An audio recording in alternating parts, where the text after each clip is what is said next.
một con trâu cái vô ban nhận nuôi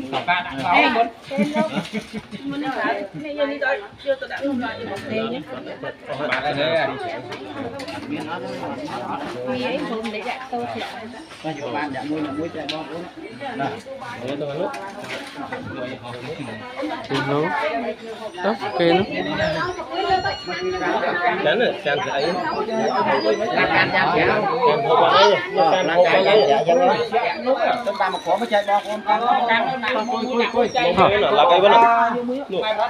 chán sẽ ấy vấn nó chán đâu chờ em chở nên ấy chứ đâu càng đâu dương mẹ phần nó mấy hai mắt hai ba bên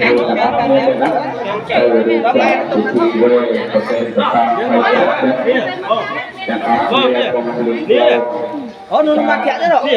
mình dây chả có ăn miên không vậy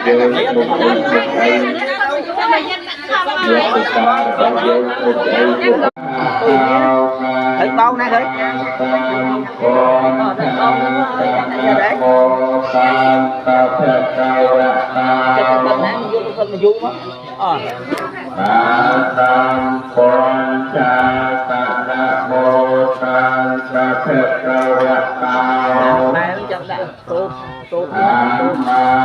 Đại na nhân lực là đại na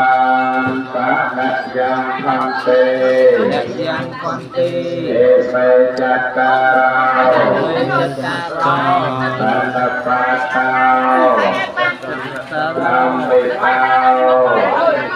mạnh đi thổi nó đắng nó chẳng có thấy thổi nó ngốc thổi nó đắng hơn